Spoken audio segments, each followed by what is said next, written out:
Welcome, everyone. Thank you very much for being here. My name is Connor Risch. I'm a member of the PhotoPlus staff, and we are delighted to have Adrian Mueller with us today. Adrian is a New York-based photographer and tabletop director who creates photographs and video for the likes of Adidas, Jim Beam, Stella Artois, T-Mobile, and a ton of other major brands. I first learned about Adrian's work, this is gonna depress both of us, Adrian, about 10 years ago when Adrian was part of the 30, our emerging photographer program, and it's been fantastic to follow his career and work over the years. We've also had the privilege of hosting Adrian as a speaker at PhotoPlus a couple of times, and we are delighted to have him back.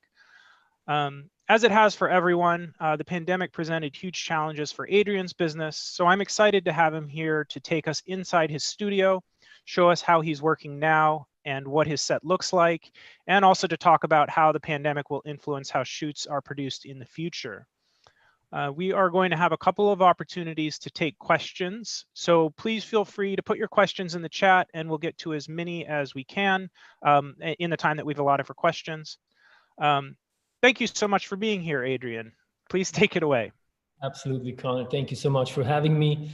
I'm very happy to be here, and I want to thank everybody who is joining today for our chat. I'm looking forward to sharing the information that I have built up over the last 6 to 8 months in regards to how we shoot at this very moment.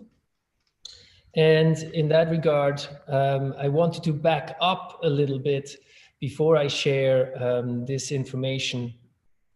I wanted to make sure that there is a little bit context behind it instead of just little bit tidbits of technical information, etc. So I have to say that at the very beginning of 2020, it looked like a lovely year. It looked like an absolute lovely year. Lots of requests were coming in. Lots of shops started, and we started out with Nutella.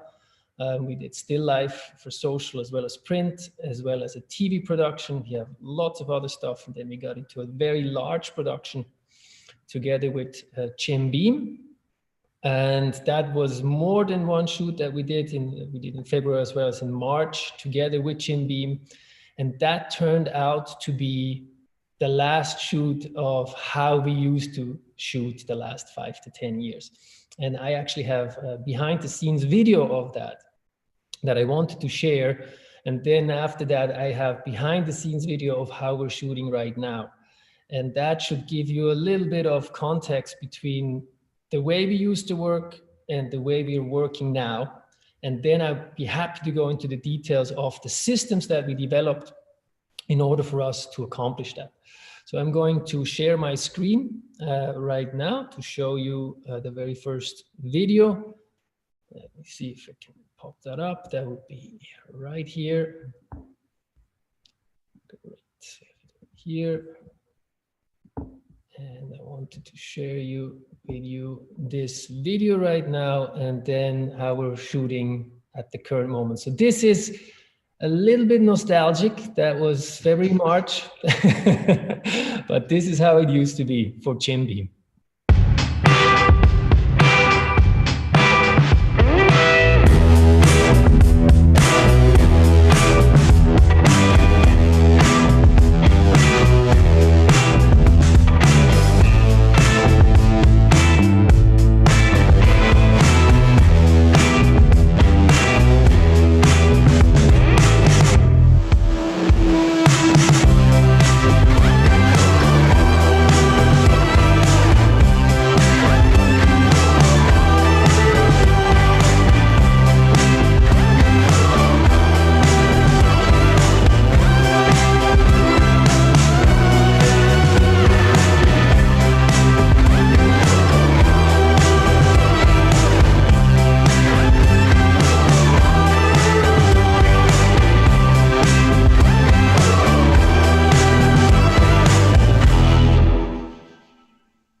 So, as you were able to see, this was basically a regular production. We had clients fly in from Chicago. We had 2 people from the client side fly in from Chicago for the shoot. We had 3 people from the ad agency in our studio. I had my beverage stylist and assistant here, and her assistant. Had the special effects guy Makoto and his team for the realize and the fake guys. It's another 3 people. I had my own assistant, my digital tech, and an on-set retoucher. So that was our crew for this shoot. And obviously it all went well, seamless, beautiful, but that's not quite how we work anymore. The main differences right now is definitely there's no client flying in anymore for any shoot. Agency people definitely come remote through Zoom. My on-set retoucher is now a remote on-set retoucher working from home, retouching there and joining us through a dedicated feed. I likely have on most shoots a tech that also does assisting, so fewer people for me to work with and together.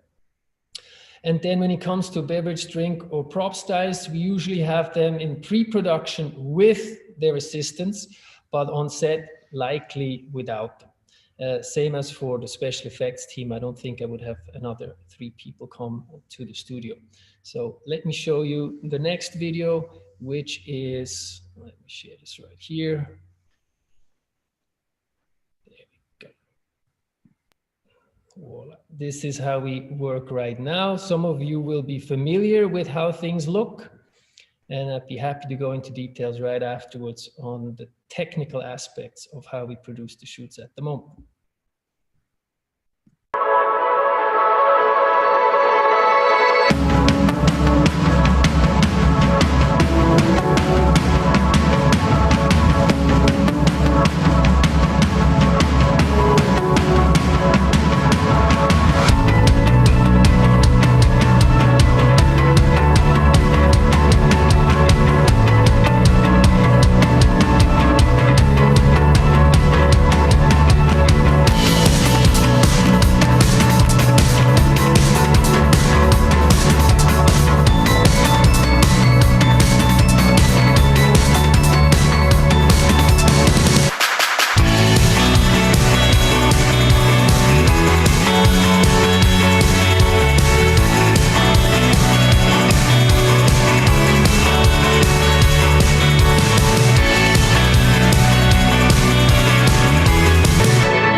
So this one looks definitely a little different, as you might have seen, fewer people on set, etc., and working through Zoom. So as a very sort of starting point, when we stopped working and were told to go home and stay in our apartments, obviously I was lucky.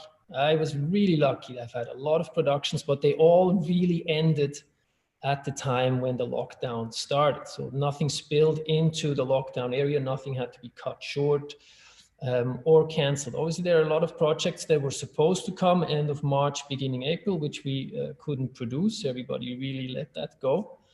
But once we were in lockdown, we did post-production for the jobs that we had done before, and obviously started to think of how to work with clients remotely. We weren't quite sure at that time how long it would be that we would have to stay home and by what time we would be able to come back to the studio. So together with my digital tech, Ryan Liu, I started to discuss how to create basically a broadcast system, a shooting system for people to join and to give input, to give feedback, to make it easy, etc.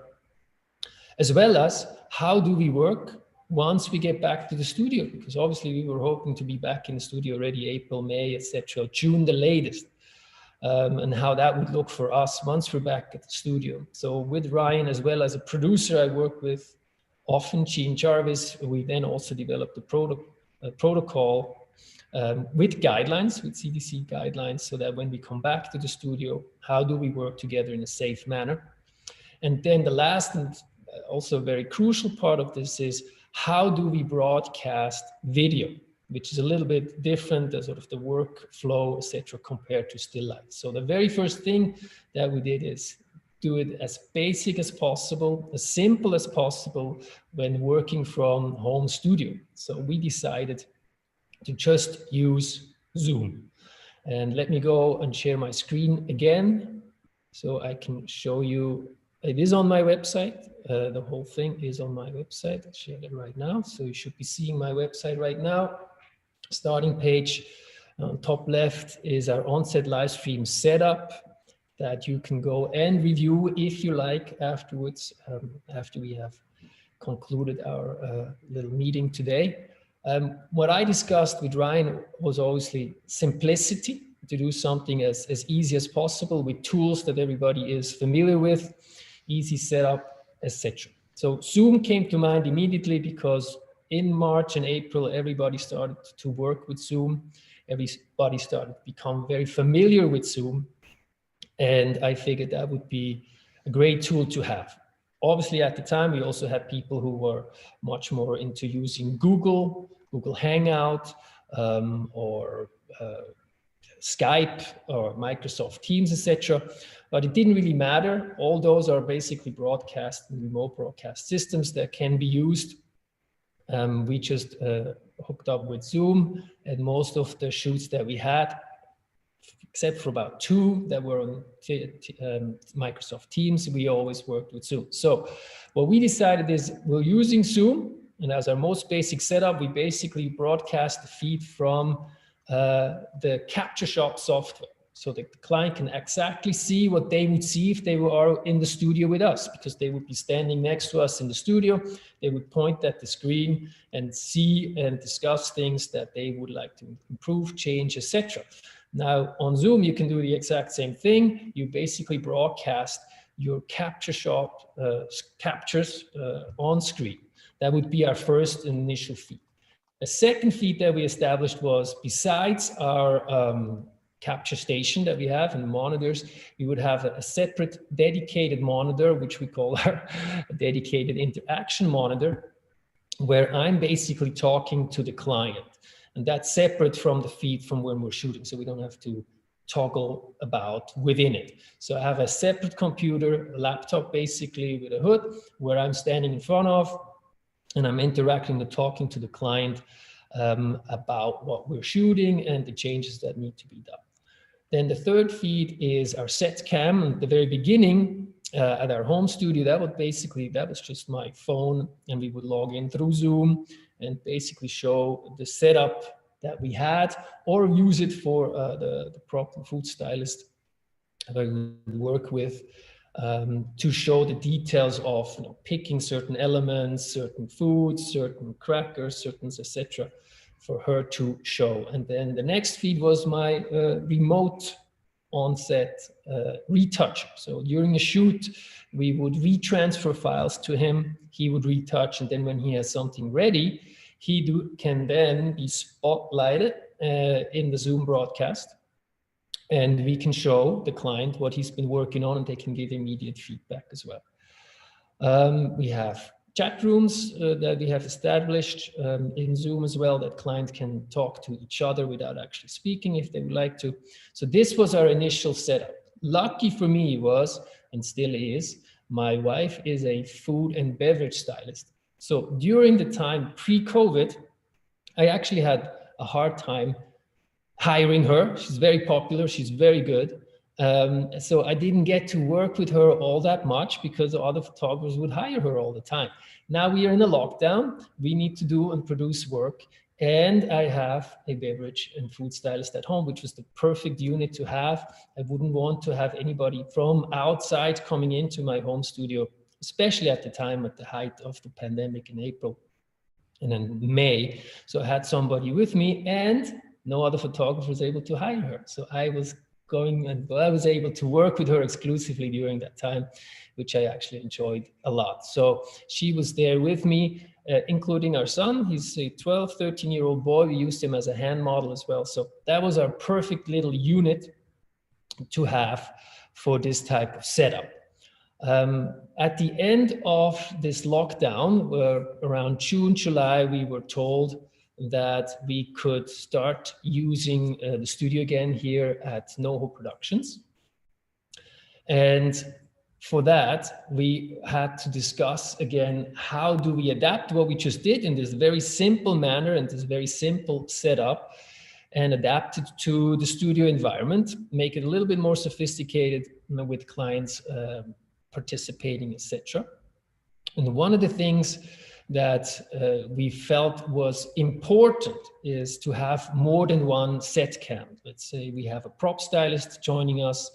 Let's say we have another food stylist or a beverage stylist joining us. We have maybe a producer joining us who also needs to have input. So we need to have more than one set cam to feed into Zoom. That can obviously still be done with Zoom if you would like to do that.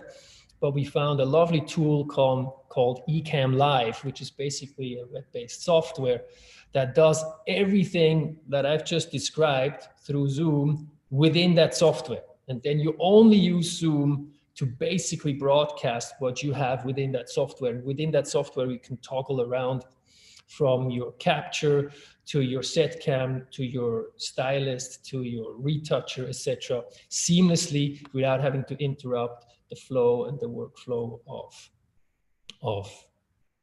of Zoom when you're working with Zoom. So let me share that as well here. Up, go.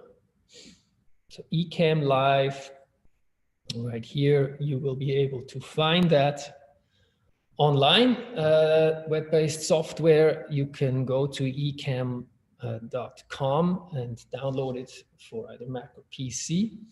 And that is something we used quite a bit. And I will show you the software just in a moment. I'm not going to go into a very detailed tutorial.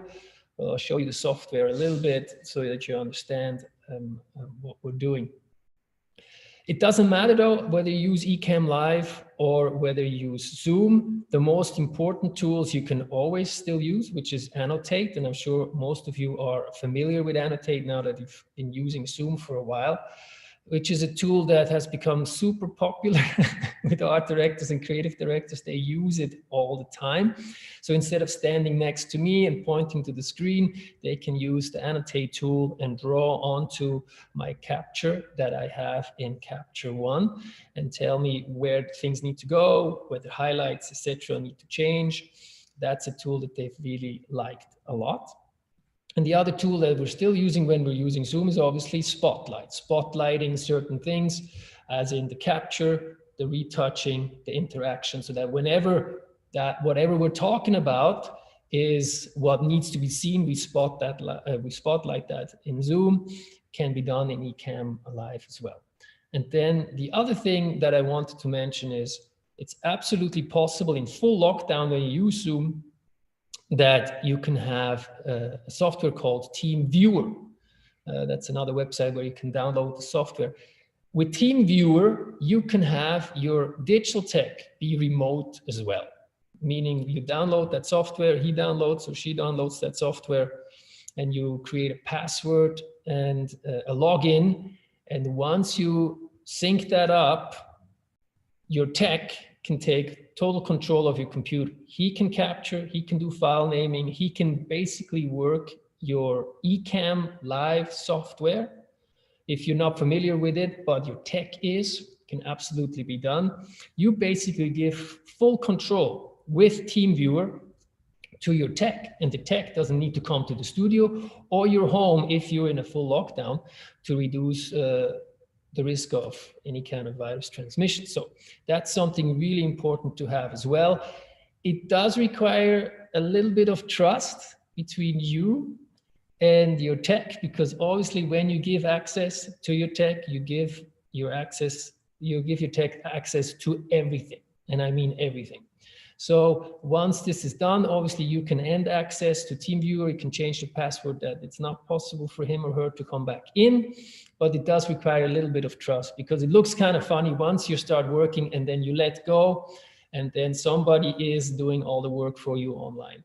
That's something to be or get used to. And that's called TeamViewer, really a software that I would recommend. So with Ecamm Live, that's one thing that I want to show. I also, we were thinking of how can we use our phones more effectively, because obviously once you're in the studio, you could say, let's set up 5-6 digital DSLR cameras to be our on-set cameras. is a little bit troublesome. How could we use our phones, but in a more efficient manner? And for that, we have something called Epoch Cam. This is the website that you should be seeing right now, elgato.com. Connor, let me know if you can see it, but this is your basically software that you would download onto your phone, and you turn your phone into a webcam, and you don't need to buy additional phones. You can use your stylus phone, download that app. You can use your tech or assistance phone to download it.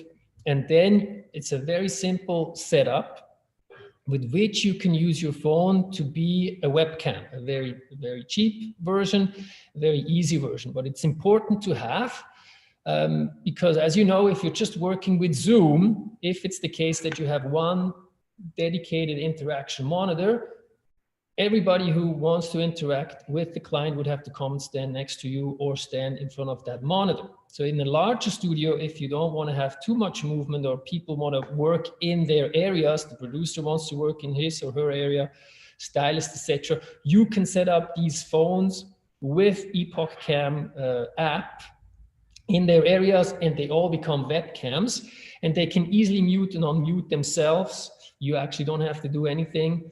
You don't have to be cognizant of that. Who do I mute? Who do I spotlight now, etc. Epoch Cam takes care of that. And it's really, really helpful to have if you have several webcams that you're setting up. And then the other thing that we're using for in-studio streaming is something called Stream Deck. And this is a hard and a software. Stream Deck you can see right now here. This is the hardware. You also saw it in the actual BTS of our shoot. We're using that quite a bit. Basically what Stream Deck does, you can use it to have all the functions that you use most commonly, and you program it and you dedicate the buttons on Stream Deck to execute those functions. So you could say, button number 1 is my capture software. Button number 2 is my onset retoucher or remote onset retoucher. Button 3 is the prop stylist's corner. 4 is my food stylist's corner. 5 is the producer, etc., etc., etc. You also can say certain functions that you use while you capture, like actually capturing. You can say, when I want to capture, rather than do Command K on your computer or touching the camera, you can program that onto Stream Deck and say button 10 is my capture, which also means you can dedicate Stream Deck to either your tech or to yourself, meaning you don't cross-contaminate, you don't touch the same buttons together. So you can have him or her, whoever is your tech, use either Stream Deck and you don't touch it at all, or you can use it and have a separate keyboard for your tech to work with, so that you do not have to cross-contaminate and touch the same elements. You know, having fewer common touch points also very important, obviously, during a pandemic. So those are the things that, the 3 elements that we added to our regular sort of basic Zoom setup that we used during the home studio shoots in full lockdown.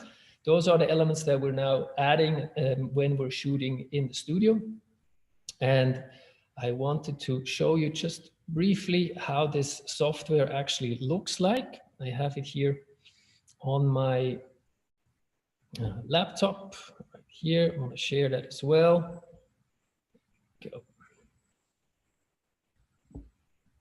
Go. Let's find the right setup here. That should be here. Desktop. Share that. All right. So right now you should be able to see me again in my own webcam. And you see all the software around it, all the tools that we're using, which are, again, if you are very interested in that, please go on YouTube. There are tons of tutorials, full tutorials on Ecamm Live and how to do it. But what I wanted to mention is, as you can see up here, this is one of the main tools that I would be using.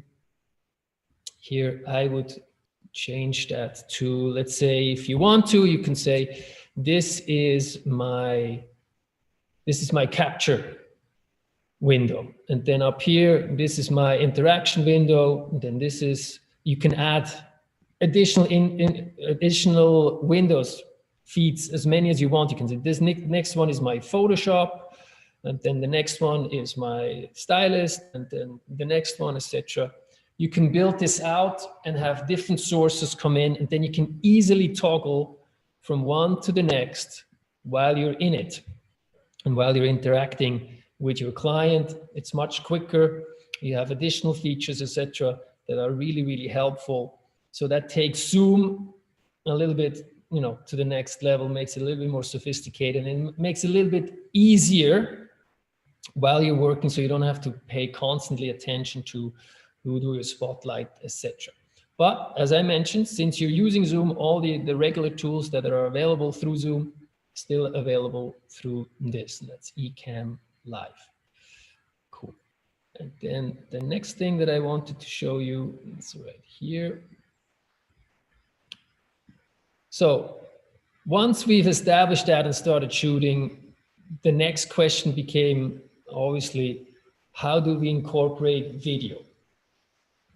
Because video, unlike stills, where you have a capture software like Capture One and you can broadcast that, with video, you would capture first and then you would have playback. Now, when you have playback, especially with something like a Cinecam, like a Red or a Phantom Flex or anything like that, that is that's power intensive, that is fairly sophisticated when it comes to downloading, transcoding, showing, etc.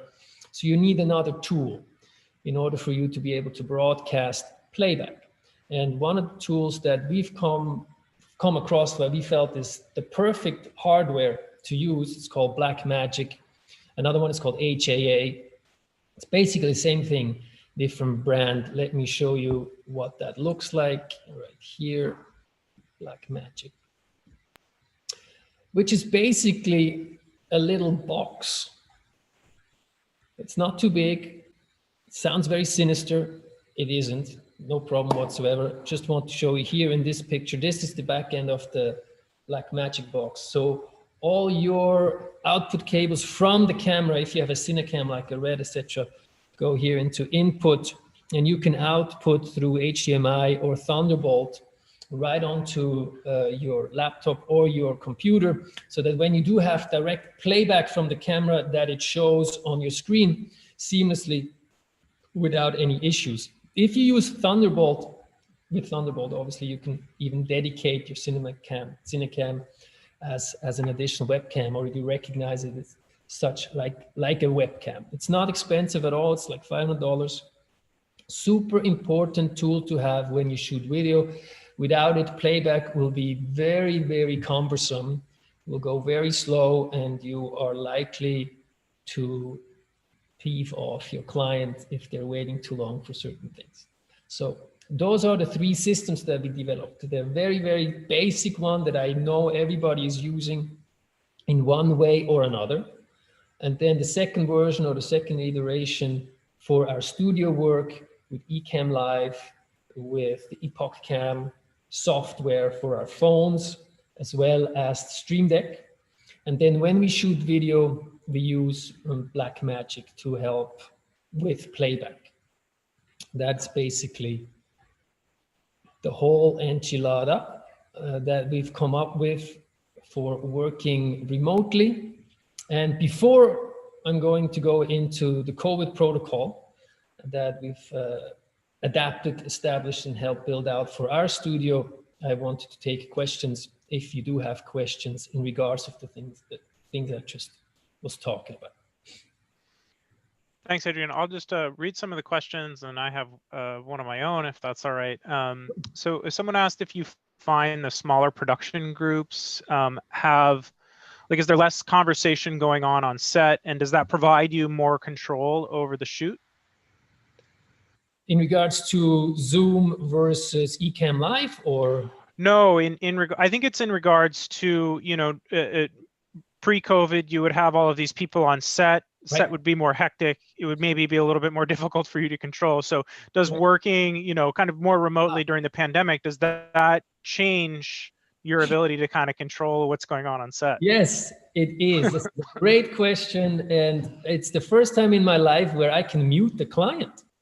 And it's actually lovely on set. Obviously, you can't. But with remote shooting, you actually can. And it is a way of structuring the shoot more tightly. You don't have to be a control freak, obviously. But if you are into structure and if you are looking to provide a seamless shoot where you're in full control, remote shooting definitely helps. It absolutely helps because you outline to the client how this shoot is going to go in pre-production. They will give you input on what they need, and you will incorporate that into your process so that it works for you. At least that's the way I approach it. And especially now at the beginning of working remotely, people were very receptive to your input or to my input and how I would like the shoot to go and how we're going to structure it, how we interact, when we interact, etc. So remote shooting, believe it or not, actually, I enjoy it. I have no qualms about not having people on set. So this is not an issue for me. Interesting. Yeah. So it sounds like it's really changed the dynamic. You know, the BTS videos that you produced, you know, are brilliant, as are, you know, the diagrams and all the documentation you've published about your setup on your site. I was curious if you thought those materials have made a difference to clients when you're talking to them about the possibilities, like maybe when they're talking about the possibility of even like getting back to work and doing a shoot. Did having that sort of documentation and those things to show people make a difference almost like on a marketing level for you? Yes, definitely. I have to say, as soon as we put that up on the website, including protocol, before we even were allowed to go back to the studio, that was a major driver of not only confidence in our ability to produce a shoot at home, on our home studio, or back in the studio once we're allowed to do it, but it was also a sign that we're ready to deal with it, that nothing in our ability to capture either stills or video has changed, only the way we basically share it. That's the way it changed. And for people to see and familiarize themselves with before they come and say, hey, actually, we might have a project. That was really, really important. I could clearly tell from our online marketing that once we put that up and started pushing it, that we had much higher traffic than before, which obviously wasn't all that difficult. In March and April, there was not a lot of traffic at all on the website anyway.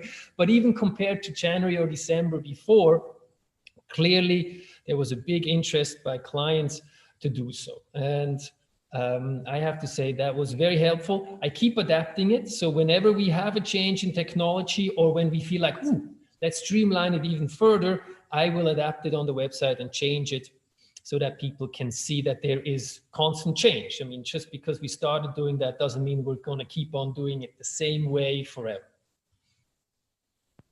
Right, right. That makes sense. So you know, obviously there's been a huge change in how you are documenting your work for your clients, for people that need to participate remotely. Have there been huge changes in how things are executed technically on set, just from a capture standpoint, for like the actual process of creating images, of creating videos? Has that had to adapt as well? A little bit, but that has to do more of how clients would like to see things. So there are certain clients, when I tell them, okay, this is what we're going to do now, the process is A, B, and C, you can follow and see what's happening on screen, obviously, so that you're aware that we're working, but the captures are coming in, and this is capture for A, and this is capture for B. Some just want to see the set, and they say, let's just take the cam, the set cam, and show me exactly. So then I become a little bit of a tour guide, or my assistant becomes a little bit of a tour guide and shows them on set so that they feel more like they're actually there. Some people are very good with abstract thinking. And some really do need to feel like I'm there and I need to see everything that's going on at all times. We've even had requests by clients that we have a narrator, meaning the client felt or the agency felt it was absolutely important to tell the client who's on Zoom, sitting at home, what's going on, whatever is going on, what's going on. Basically, a dedicated person in the studio who narrates and shows what's going on. No, that was only once that we had that. But if you do that, obviously it becomes a little bit more involved. And then it has to be compared to people who understand sort of, okay, there's a quick pause, the next 4 minutes, there's nothing new going to come up. But those are sort of the changes that need to and will play out over the next few months and years of what becomes sort of the standard. And we're still obviously, every single time we work with a new client, with a new agency, get new input on how they prefer to work and how we can adapt our system to their liking. So this is still to be seen how things are going to work out and what becomes sort of the gold standard. That's a good segue, and I don't think we have any more questions. So if you, I know you were planning to sort of talk a little bit more about what you feel like is going to carry over in terms of production to, to post-pandemic, God willing. Yes. So before we go into sort of my outlook, I wanted to also show the protocol that we have come up with so that we can safely work together in the studio during the times when we're not in lockdown. And obviously, I would hope that we stay out of lockdown here in New York for the foreseeable future, that we can get through it. Now, this is something that I put together with Jean Jarvis, a friend of mine, excellent producer here in New York. Look her up. She's absolutely fantastic.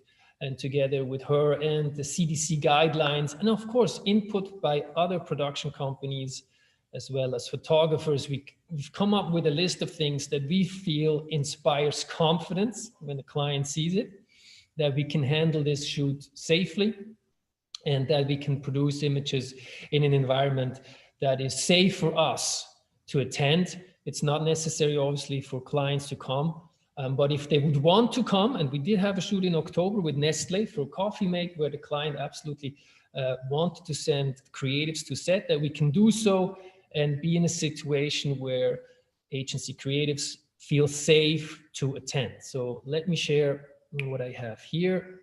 Let me make sure this is there. Okay. Let me share that. Share screen. And this is something that we've written out and established. It is on my website. So when you go onto the main website, amueller.com, amueller.com, you will see it on the COVID protocol. You can click on it, which will then link you afterwards to a Dropbox account where you find this document.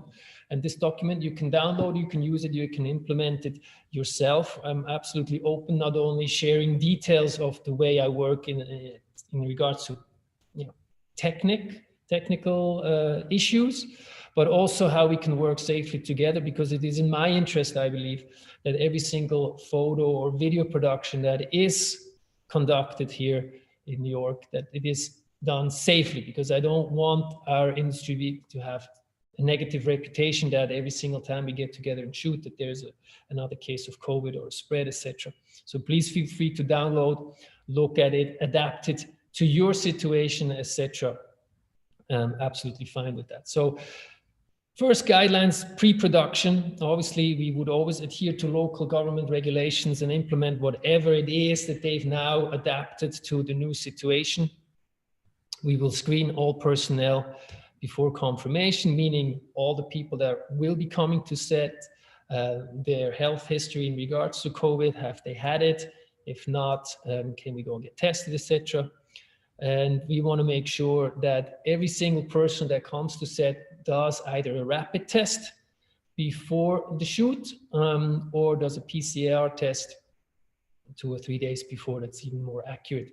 And then I would like for everybody to sign a participation agreement, and that should not be understood as sort of a complete waiver of your rights, etc., but that you understand that as a stylist or as a tech or even as a client, that if you're coming, that you're coming voluntarily, that you understand that you need to provide your health history and information relating to COVID-19, etc., verify that you're in good health, and that you will adhere to the protocols that are in place at the studio.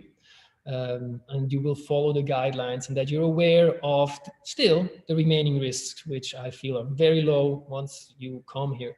But there are those risks, and you need to sign that, and so that everybody is absolutely on the same page. So when we start shooting, any participant that comes to set, temperature obviously will be taken. Make sure that every single person has a negative test result before they come. Everybody's required to wear the masks, gloves, etc., unless you have some sort of issue with that you can plausibly explain why you wouldn't, but I have not had any issues with that with anybody. We do supply all the PPE at the studio, so if you don't have, you can have from our size, from our set. Sometimes if we have larger sets, we will have staggered call times to make sure not everybody comes in at the same time. And then obviously no unnecessary personnel is permitted on set. We know exactly who's coming. We know who's allowed. We know that everybody who steps on set has been tested and is cleared to come. We have different and separate washing and sanitizing stations at the studio, so for hand sanitizing and hands washing, etc. And we still ensure that when we work together, that when we need to be closer than 6 feet, that we do so not longer than a minute or two, obviously. And that obviously also adheres to when we sit down and eat together. You might have seen in the video of the BTS video of how we're shooting right now, when we actually sit down and eat, we do take our masks off, but we have plexiglass partitions so that nobody, when the masks are off, is actually breathing or talking to each other without a mask within that distance, shorter than 6 feet. We have floor markings that you might have seen as well, or you can watch it again if you go to the website and find all the BTS of our shoots, or there's more than one that we can clearly see. We have floor markings. Floor markings, basically, that is, we dedicate certain areas to our crew only. So when I have a prop stylist, if she comes with or without assistant, doesn't really matter. We mark her area on the floor. Nobody else steps in there. I don't step in there. My assistant doesn't step in there. This is only for the prop stylist and her assistant. Same thing as the kitchen area. We do not step into the kitchen area. That is for the food stylist, beverage stylist only. That's what we're doing with floor markings. It's just also to remind ourselves, where should I go, where shouldn't go, where shouldn't I go? High touch points, as I explained before, those are things that we want to separate out. So I often have two keyboards. One keyboard is for me, designated for me. I touch that and nobody else touches that. And the other keyboard is used by my tech. Or if we have a Stream Deck, we clearly make sure Stream Deck only going to be used by my tech. For larger shoots, we do have a compliance or so basically a safety officer. It's called CCO. It's a whole new industry now, where for producers to go and do take classes in how to provide a safe shoot. And we have a COVID safety officer on set for certain things that need to be absolutely adhered to. And then we have sort of somebody who reminds us for distance, etc. We have guidelines for how to handle equipment. We have guidelines for catering, really important. We have guidelines for the art department, photo video department, studio or location, as well as all the development of symptoms that would come or might come before or after that you need to be aware of and report to us afterwards. So if there is a case that after shoot, the day after shoot, you develop symptoms, or even 2 days after shoot, you would develop symptoms, you would have to let us or our COVID safety officer know so that we can do contact tracing afterwards with everybody who was here to go into a quarantine to make sure that we stop potential spread. We haven't had this situation yet, but everybody needs to sign that to make sure that the day after, 2 days after, if you feel like you're coming down with something, don't feel bad about it.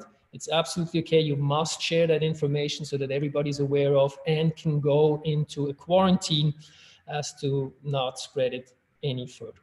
So this is, let me stop sharing that. This is the document that you can download. And if you like, you can use it and adapt it as you like. And before we go into the very last part of this discussion, which is my outlook, I wanted to share one more video, which is basically incorporating all the things that I've discussed right now, which is using Zoom, Ecamm Live, Stream Deck, Epoch Cam, video, and doing so on location with a certified COVID officer. Let me share that video right now. It's another BTS video right here. Go. Second. And then we can go into what my outlook is for what's to come, 21, 22, and later. Go. This.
Yes, and that's basically that. If you have any further questions right now, before we go into the last portion, please let me know. Happy to answer anything that might be on your mind.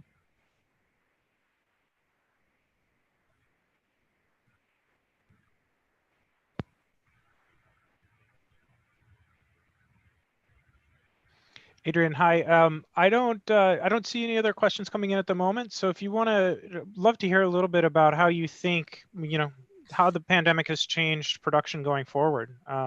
What you feel like, which changes you feel like are here to stay, maybe, and kind of how you see the outlook. Well, I would think that what's definitely not going to happen anymore, most likely, is something that I've mentioned at the beginning of our chat, which is client flying in for shoots. This was absolutely standard. That was normal. I've had clients on set here from Chicago, from LA, from Miami, from anywhere, even from Europe, flying in and shooting with us. That is ending because obviously they've realized if we can attend this shoot remotely, we don't have any cost for flying, we don't have any cost for hotel, entertainment, etc., transportation. So this will not happen anymore. That's a thing of the past. I will definitely think that even say with the vaccine coming now, and let's just assume everybody that is coming to the shoot vaccinates and everybody who wants to participate is COVID safe in that manner. There is no doubt in my mind that clients will always require for a protocol to be followed. Because even with a vaccine, you know that it might change, that new strains might be coming, etc., while the vaccine is not adapted yet to this new strain. And just for general liability issues, I mean, we know that a lot of agencies, they have a full floor just of lawyers, even before the pandemic. So they want to make sure that liability issues are minimized as much as possible. So I have no doubt, even with remote shooting, that we will always have to follow some sort of protocol, and that will always include either having proof of vaccination, getting a rapid test. And this is something that I feel very fortunate about, especially in New York. You can walk into a CityMD any time of the day and get a free rapid test and get your results emailed within 20 minutes, 30 minutes, that will stay. I have no doubt that this will stay. And the other thing is maybe what might change when people get more confident and the situation starts to sort of normalize to a certain degree, that you might not wear a face mask anymore at some point. But that is really, that to me, that is in the distant future, not in the near future. Definitely a vaccine passport, I think that's something that's going to come. Will not be the be all end all of it. What certainly will sort of evolve over the next 6 to 12 months, I believe, is when things start to become a little bit more normal. We feel like we're going to get a handle on this, is the crew size. I mean, I was just on a shoot for McDonald's. That's the largest shoot I've ever been a part of. And I mean, pre-pandemic and current pandemic, we had about 40 people, and we're on a soundstage, and we're doing TV, commercial productions, and a separate set for stills. We had 5 food stylists. We had the whole shebang. I mean, it was a large crew. And for that, we had actual nurses on set. Every other day, people would get tested. We do PCR tests. We would have PCR tests before we actually come on set, etc. So that was a very rigorous, closed down and locked kind of set, because it was also more than 5 days. So we need to be sure that when people come and go, that we all stay safe. But in the end, I have to say, crew size, definitely from the current minimal crew size that I have, 5 or 6, people will start to feel more relaxed and go maybe into larger crew sizes and feel absolutely comfortable that when we say, for this production, we really do need 10 or 12 people or more, that the client feels confident that this can be done in a safe manner. So that's the main thing that I think will change. But testing before the shoot, temperature taking before the shoot, social distancing might become a little bit more relaxed, etc. But I have no doubt that what we're putting in place right now with technology, as in remote shooting, as well as sort of the standard protocols on how to interact and how to prepare for a shoot, that is here to stay. And 1918, we had the biggest flu outbreak in the world, very deadly. And we started to live with it. I mean, obviously it's 100 years later, and we started to live with it. And every year we call it the flu season. And we try to prepare for it, and you have vaccination shots, and you do want to be sure that you don't shake everybody's hand in the winter once you've ridden the subway. And I think this is sort of the same thing that will happen with COVID. We will go into COVID seasons. We will go into winter seasons where we have to watch out for COVID. And so I have no doubt that COVID protocols on shoot and sets, that's here to stay as well. But it will evolve over time, and people will get more relaxed about it, and it more permissive in how close you can stand to each other with or without protective gear, definitely. I was curious, now that there is a vaccine, do you notice or do you see clients maybe like thinking about pushing shoots a little bit, or are people in wait and see mode? I mean, you just mentioned you were on a massive campaign for McDonald's. Now that people are starting to get adapted to, or have been adapted to working this way for a long time, do you feel like it's kind of full steam ahead, or are people in wait and see mode now that there's a vaccine? No, I actually think it's full steam ahead, because obviously in New York, numbers are rising as well. And I know a lot of productions, they want to get it done before a potential next lockdown. So it's definitely full steam ahead. And I know with the COVID protocol officers that we have on set, which are now really an established part of our production, people feel very confident that we can actually get it done safely. So I don't think there's anybody waiting. I just think with the vaccines, it will become a part of, let's say, do you have a vaccine? Is it still valid? Do you have antibodies? Have you had it in the past and now you've recovered well and you have antibodies, etc.? It just will become another element to show that we're safe.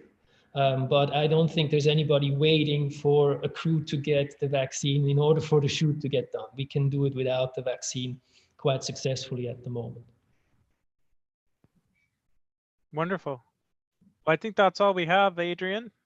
Great.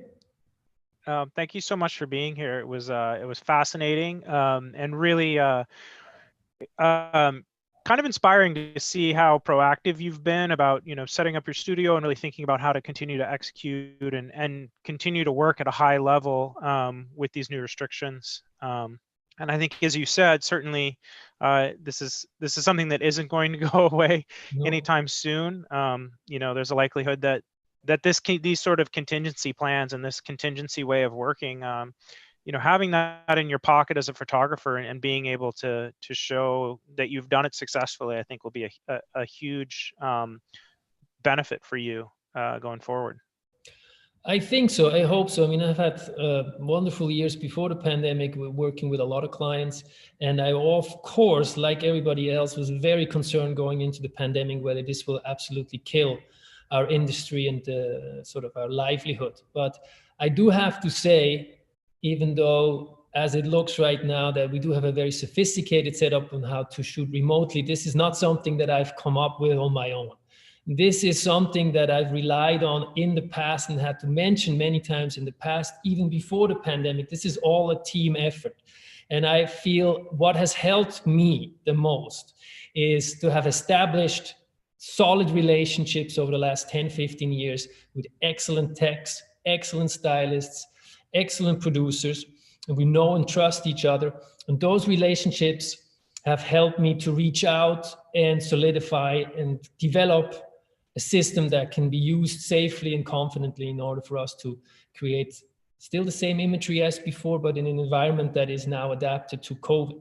So this is also for me to say thank you to all the people that I've worked with this year, especially, and the years before. Thank you for trusting me. Thank you for working with me and for making it still a pleasure to be on set with you, even though we wear masks, etc. And Connor, thank you for having me today, making sure that I can share my insights. And I really hope it was interesting for everybody who participated. And I'm open if you decide to email me and have additional questions. Anybody who would like to do so, please do so. And if I don't hear from you, that's okay as well. And I wish everybody happy holidays, a safe new year, and good luck with all your productions.